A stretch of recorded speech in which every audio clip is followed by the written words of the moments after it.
नमस्कार दोस्तों, स्वागत है आप सभी का स्पेशल गुरुजी यूट्यूब चैनल पर।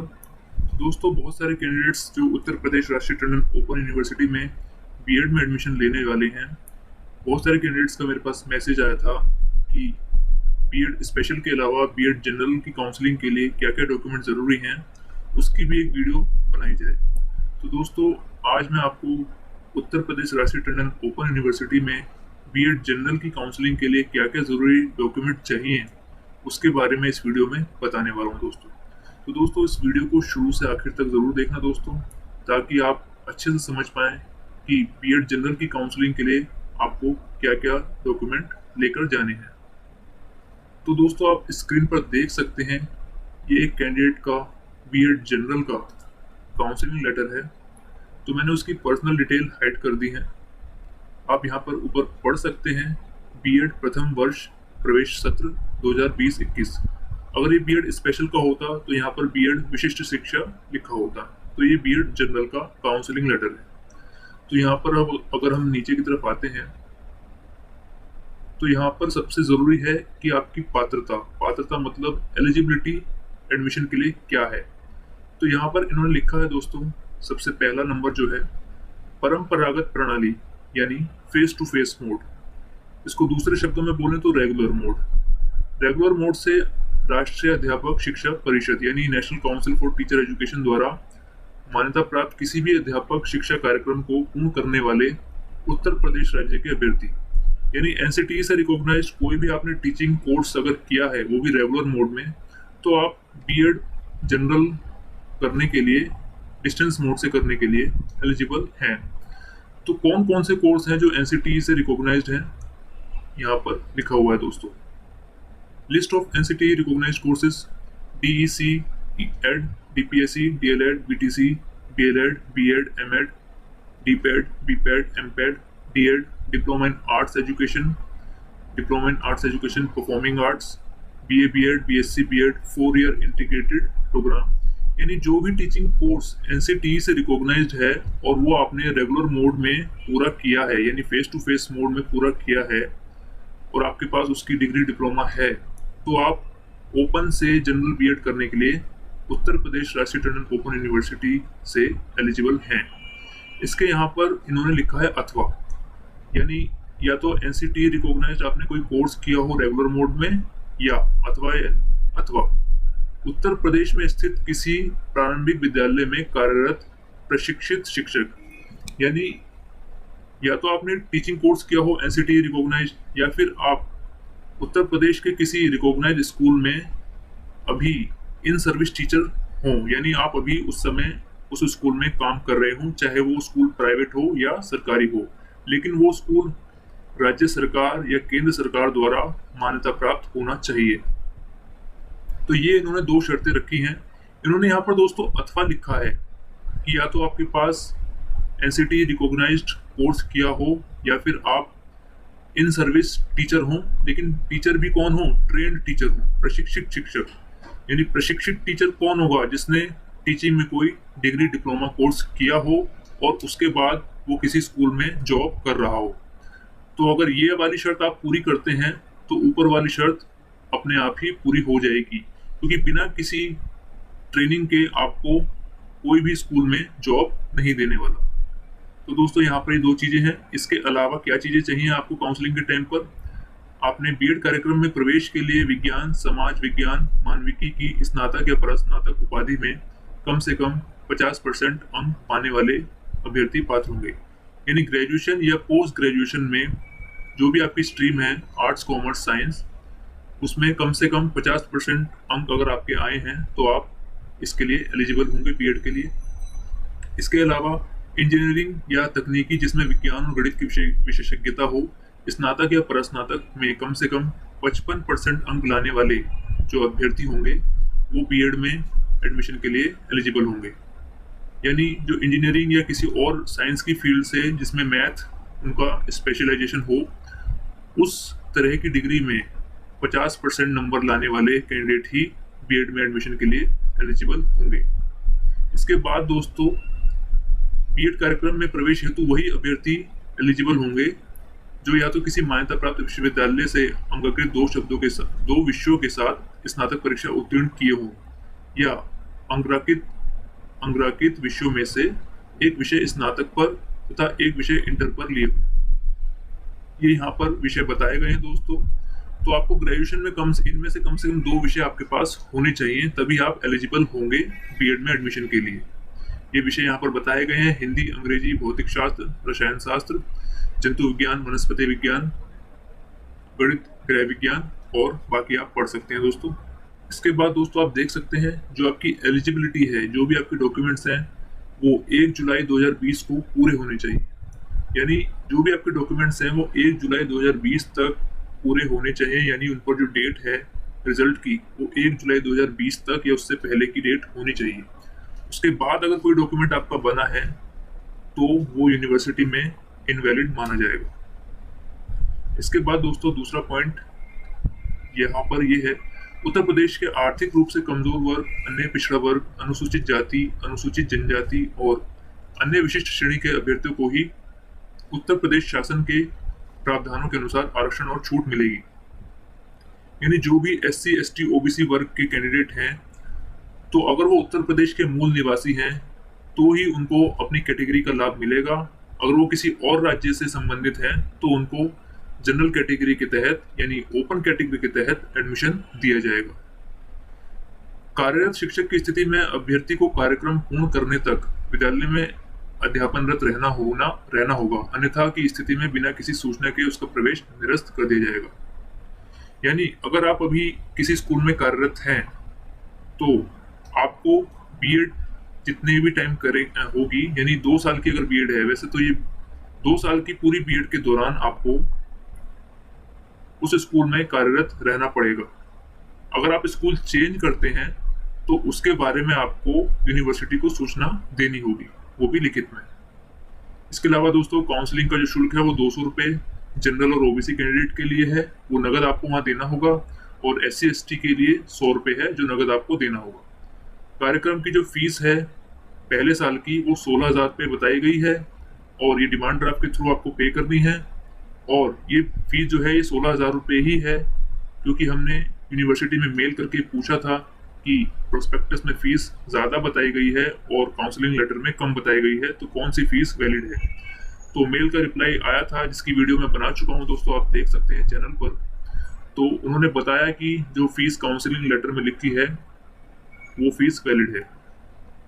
तो ये आपको डिमांड ड्राफ्ट बनवाना है, जो वित्त अधिकारी यानी फाइनेंस सेक्रेटरी या फाइनेंस ऑफिसर उत्तर प्रदेश राष्ट्रीय टंडन ओपन यूनिवर्सिटी के नाम से बनेगा, और पेएबल होगा इलाहाबाद या प्रयागराज के नाम से। इसके बाद दोस्तों शपथ पत्र, इसका जो फॉर्मेट है वो इस काउंसलिंग लेटर में लगा हुआ है। इसके बाद अध्यापन प्रमाण पत्र, इसका भी फॉर्मेट काउंसलिंग लेटर में लगा हुआ है। वर्ग संबंधी प्रमाण पत्र, जो भी आपकी कैटेगरी है उससे रिलेटेड आपको प्रमाण पत्र के बारे में यह जानकारी दी गई है। इसके अलावा शैक्षिक अर्हता संबंधी प्रमाण पत्र, यानी जो भी आपके एजुकेशन क्वालिफिकेशन के सर्टिफिकेट और मार्कशीट हैं उनके बारे में। हाई स्कूल यानी 10वीं की मार्कशीट और सर्टिफिकेट आपको ओरिजिनल फोटोकॉपी लेके जानी है। इंटरमीडिएट यानी 12वीं की मार्कशीट और सर्टिफिकेट ओरिजिनल और फोटोकॉपी आपको लेकर जानी है। स्नातक यानी ग्रेजुएशन की मार्कशीट और सर्टिफिकेट आपको लेकर जाने हैं, ओरिजिनल और फोटोकॉपी। अगर पोस्ट ग्रेजुएशन आपने की हुई है तो उसकी मार्कशीट और सर्टिफिकेट ओरिजिनल और फोटोकॉपी आपको लेकर जानी है। इसके अलावा दोस्तों NCT से रिकॉग्नाइज जो भी आपने रेगुलर कोर्स किया है उसकी मार्कशीट और सर्टिफिकेट ओरिजिनल और फोटोकॉपी आपको वहाँ पर लेकर जानी है। अन्य प्रपत्र जो आपको चाहिए, प्रवेश काउंसलिंग का यह पत्र यानी ये जो काउंसलिंग लेटर है इसका प्रिंट निकाल कर आपको लेकर जाना है। 2 लेटेस्ट पासपोर्ट साइज फोटोग्राफ आपको लेकर जाने हैं। अगला पॉइंट जो सबसे मेन है, अध्यापन अनुभव के मूल प्रमाण पत्र और शपथ पत्र को छोड़कर शेष सभी मूल अंक पत्र और प्रमाण पत्र उसी दिन वापस कर दिए जाएंगे। यानी जो आप अपना अध्यापन अनुभव यानी एक्सपीरियंस लेटर टीचिंग का देंगे और शपथ पत्र जो इसमें बताया गया है वो दोनों चीजें आपकी ओरिजिनल जमा हो जाएंगी, और बाकी आपके एजुकेशन क्वालिफिकेशन के जो सर्टिफिकेट हैं वो ओरिजिनल वेरीफाई करके वापस दे दिए जाएंगे। इसके अलावा दोस्तों ध्यान रखें कि निश्चित समय व तिथि पर उपस्थित होने वाले और उक्त समय व स्थिति को प्रवेश की समस्त औपचारिकताएं पूर्ण न करने वाले अभ्यर्थी का प्रवेश अधिकार स्वतः समाप्त हो जाएगा। विलंब से आने वाले आपके अनुरोध पर ही या प्रवेश की औपचारिकताएं देर से पूर्ण करने पर उस समय उपलब्ध सीटों के आधार पर ही आपके प्रवेश पर विचार किया जा सकता है।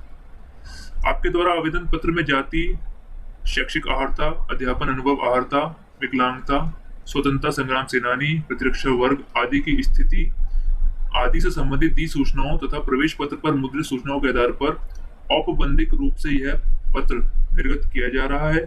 किसी भी सूचना या सूचनाओं के असत्य होने पर आपका प्रवेश अधिकार स्वतः समाप्त हो जाएगा। तो दोस्तों यहाँ ये ध्यान रखने वाली बात है कि आपने फॉर्म भरते समय जो भी डिटेल्स भरी थी, अगर आप उसको साबित नहीं कर पा रहे हैं काउंसलिंग के टाइम पर, उससे रिलेटेड आप कागज नहीं दिखा पा रहे हैं, तो आपका जो अधिकार है प्रवेश लेने का वो समाप्त कर दिया जाएगा।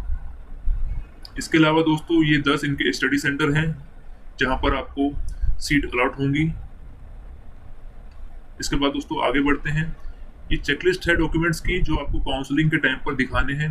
हाई स्कूल यानी 10वीं की मार्कशीट सर्टिफिकेट और उसकी फोटोकॉपी, इंटरमीडिएट यानी 12वीं की मार्कशीट सर्टिफिकेट उसकी फोटोकॉपी, स्नातक ग्रेजुएशन और स्नातकोत्तर यानी पोस्ट ग्रेजुएशन उसकी मार्कशीट सर्टिफिकेट फोटोकॉपी, एनसीटीई से मान्यता प्राप्त फेस टू फेस मोड का अध्यापक प्रशिक्षण कार्यक्रम का प्रमाण पत्र और उसकी प्रमाणित छाया प्रति यानी एनसीटीई से रिकॉग्नाइज जो भी आपने टीचिंग कोर्स किया है वो भी रेगुलर मोड में, उसका मार्कशीट्स और उसका जो डिप्लोमा या डिग्री जो भी आपके पास है वो आपको लेकर जाना है, ओरिजिनल और फोटोकॉपी।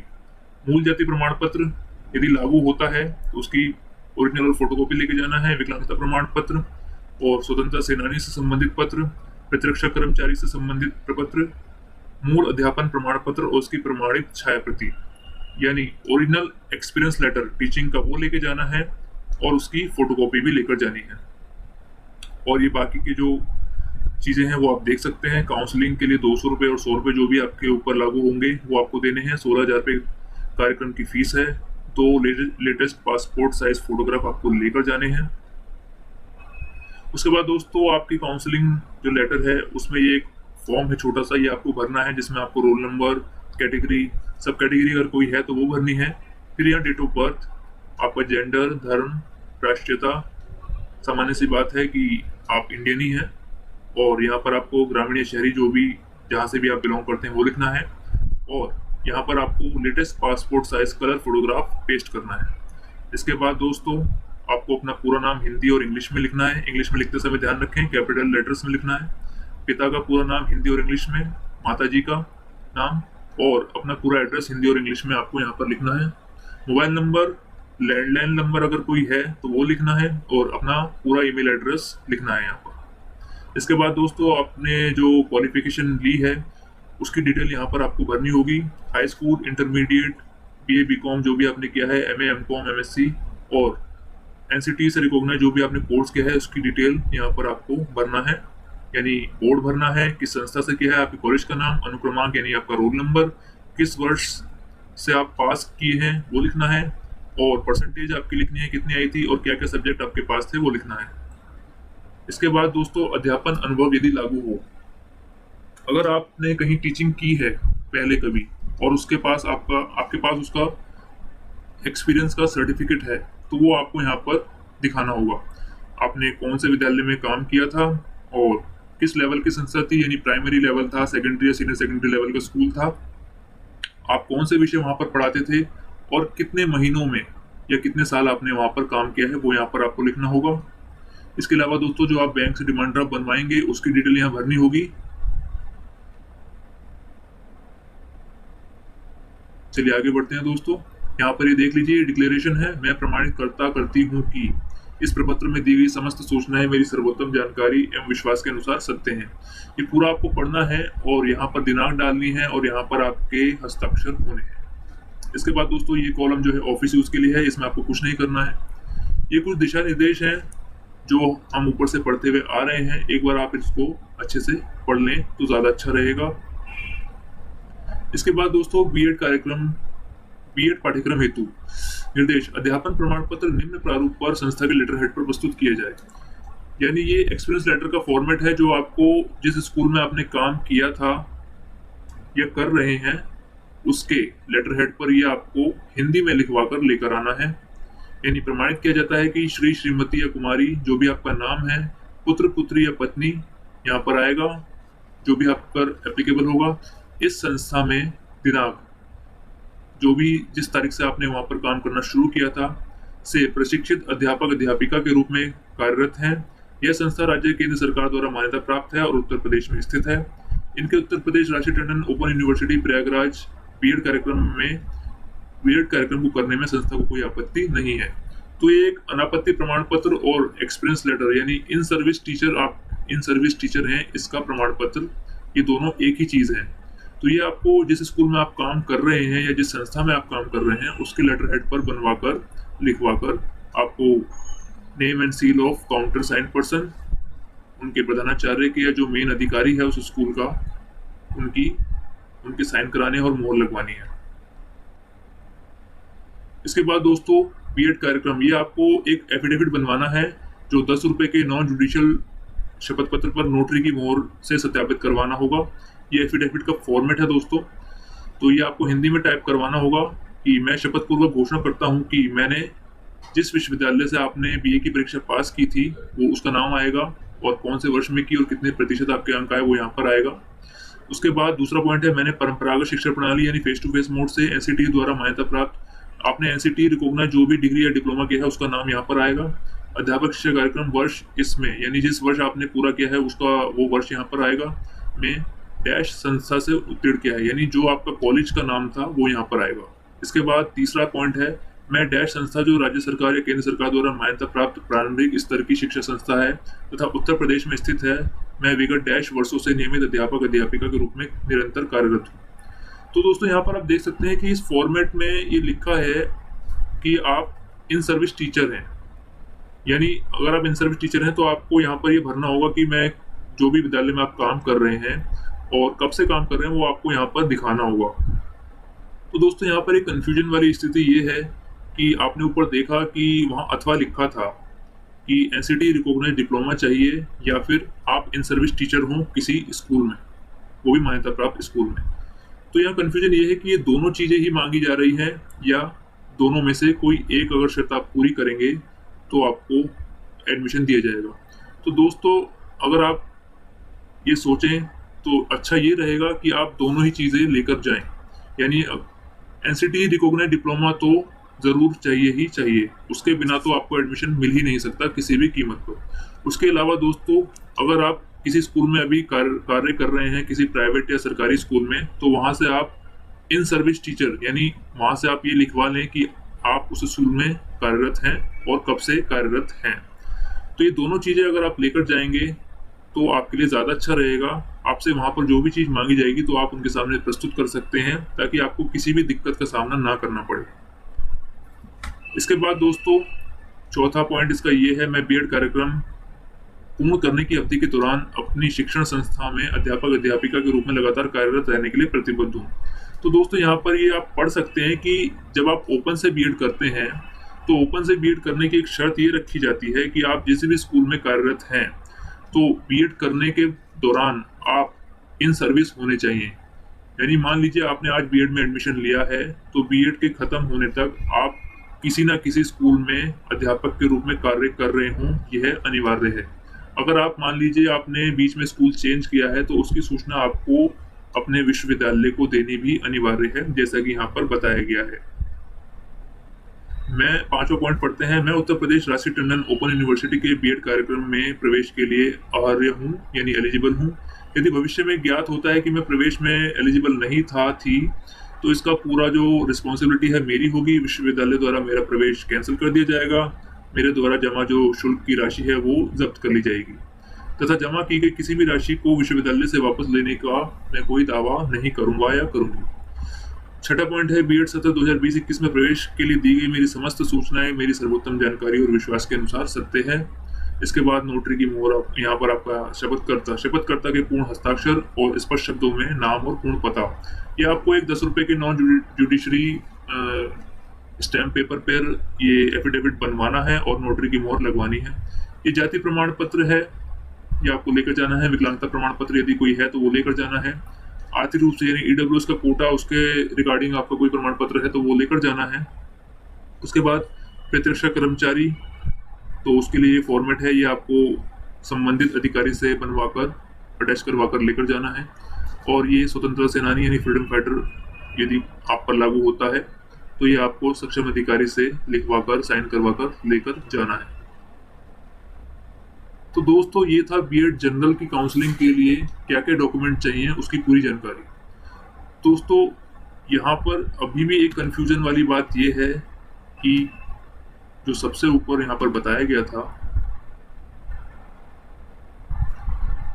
कि एनसीटी रिकॉग्नाइज डिप्लोमा तो मस्ट है, यानी आपको लेकर जाना ही होगा। एनसीटी रिकॉग्नाइज अगर आपने डिप्लोमा नहीं किया है तो आप एडमिशन नहीं ले पाएंगे बीएड जनरल में। इसके अलावा इन सर्विस टीचर होना भी ज़रूरी है या नहीं, यहाँ पर अथवा लिखा है, लेकिन मैं फिर से बता दूं दोस्तों, यूनिवर्सिटी में यह रूल है कि आप बीएड के दौरान किसी न किसी स्कूल में टीचर के रूप में कार्य कर रहे हो। तो ऐसी स्थिति में आपका बीएड में प्रवेश लेते समय किसी विद्यालय में कार्य करते हुए, टीचर के रूप में कार्य करते हुए होना ज़रूरी होता है, जिसका आपको प्रमाण पत्र भी वहाँ दिखाना पड़ता है कि आप किस विद्यालय में काम कर रहे हैं। तो अच्छा ये रहेगा दोस्तों कि आप ये दोनों ही चीज़ें बनवा कर लेकर जाएं। एनसीटी रिकॉग्नाइज जो भी आपने डिग्री डिप्लोमा किया है वो लेकर जाएं, और जिस भी स्कूल में आप कार्य कर रहे हैं या करने वाले हैं वहाँ से ये लिखवा लें कि आप उस स्कूल में कार्य कर रहे हैं और कब से आपने वहाँ ज्वाइन किया है, ये वहाँ से लिखवा लें, ताकि काउंसलिंग के टाइम पर आपको किसी प्रकार की दिक्कत का सामना ना करना पड़े और आप आराम से अपने सारे कागज वहाँ पर दिखा सकें। तो दोस्तों सभी लोगों को शुभकामनाएं जो बीएड में एडमिशन लेने वाले हैं। तो मुझे उम्मीद है कि आपको ये वीडियो बहुत अच्छी लगी होगी। अगर आपको ये वीडियो अच्छी लगी है तो इस वीडियो को लाइक, कमेंट और शेयर ज़रूर करें। और यदि आपके मन में कोई डाउट है तो आप कमेंट के ज़रिए पूछ सकते हैं। मैं कोशिश करूँगा कि आप तक सही जानकारी, जो मुझे जानकारी है, वो आप तक पहुँचा सकूँ। तो अगर आपको और जानकारी चाहिए और आप चाहते हैं कि ऐसी ही एजुकेशनल वीडियो आगे आप देखते रहें और जानकारी लेते रहें, तो हमारे चैनल को सब्सक्राइब कीजिए। धन्यवाद दोस्तों, मिलते हैं आपसे अगली वीडियो में।